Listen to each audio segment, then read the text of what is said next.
Hahanguin natin ang mabuting balita sa Ebanghelyo ni San Lucas. Ang kabanata ay 6, mga talatang 1 hanggang 7. Isang araw ng pamamahinga, naparaan si Jesus sa triguhan.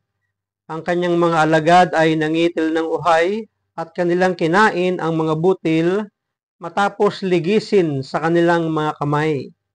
Bakit ninyo ginagawa sa araw ng pamamahinga ang ipinagbabawal ng kautusan? Tanong ng ilang Pariseo. Sinagot sila ni Jesus, hindi ba ninyo nabasa ang ginawa ni David nang magutom siya at ang kanyang mga kasama?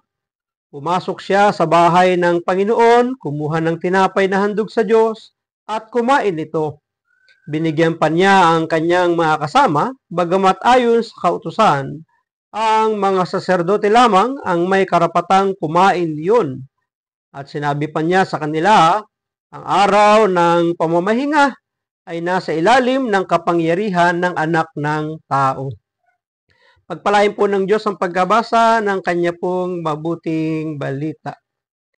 Nasa ilalim ng kapangyarihan ng anak ng tao. Alin at ano ang nasa ilalim ng kapangyarihan ng anak ng tao? Ang araw ng pamamahinga, sapagkat sa ating pong pagbasa, isang araw ng pamamahinga ang kanyang mga alagad ay nagutom. At ang kanilang ginawa nang sila'y maparaan sa triguhan ay kumuha ng trigo at niligis at ito'y kanilang kinain.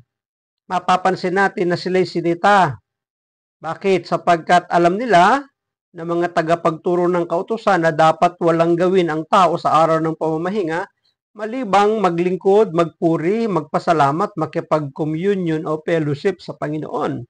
Subalit mayroon pong ipinaalala si Jesus sa mga tagapunan niya. Ang ginawa ni David at ng kanyang mga kasama nang sila'y magutom at pumasok sa templo at sila'y kumain. Na bagamat ang mga saserdote lamang ang may karapatan niyon. Ngunit sa atin pong pagbasa, bilang pagtatanggol ng ating Panginoong Hesus ay sinasabi niya na ang araw ng pamamahinga ay nasa ilalim ng kanyang kapangyarihan. Walang nakakaangat sa batas kundi ang Diyos. Totoo. Binuo ang konsepto ng batas upang masiguro na ang mga tao ay kikilos kung ano man ang naaayon, kung ano yung batas na dapat sundin ng tao. Kahit anong samahan, institusyon, lipunan o bansa ay may nagbubuo at binubuo ng mga alituntuning sinusunod upang maisakatuparan ang hangad nitong mapabuti ang bawat miyembro nito.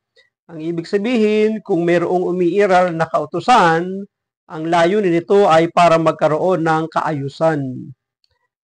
Totoo na ang batas ay nakaugat sa mabuting hangarin, ngunit nagiging salungat lamang ito kung sa papaanong paraan ito na isa sa katuparan o ipinapatupad. Kapag mayroon ding pang-aabuso sa batas na ipinapairal, nawawala ang maayos na layunin ng kautusan o ng batas at alituntuning ipinapairal sa isang komunidad, sa isang bansa, sa isang samahan. Sa Ebanghelyo, makikita natin kung paano pinupunan ng mga lider ng pananampalataya ang mga alagad ni Jesus. Tila'y may mas nananaig ang kanilang pananaw sa batas kaysa malasakit sa kapwa. Minsan, ganun din, di ba?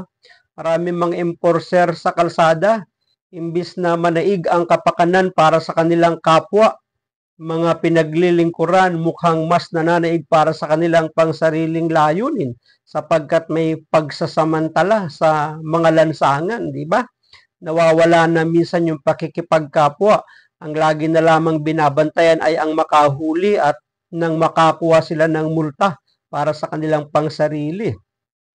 Tinuturuan tayo ng Panginoon na mas nakaangat ang malasakit kaysa sa alituntuning ibinababa sapagkat nag-uumpisa ang diwa ng batas sa malasakit. Dapat nangingibabaw pa din yung pagmamalasakit, di ba? Kailanman ay hindi nakakasira ng napagkasundo ang alituntunin ang pagpapamalas ng pananagutan sa kapwa. Kaya nga, lahat tayo ay binubuo ng Diyos sa pamamagitan ng pagmamalasakit sa ating kapwa. Subukan nating gumawa ng isang mabuting bagay kahit maliit lang sa ating kapwa bawat araw. Maraming salamat at pagpalain po ng ating Panginoon ang pagninilay, ang akin lamang pong palaging sambit sa inyo. I love you with the love of the Lord. Bye-bye and bye-bye.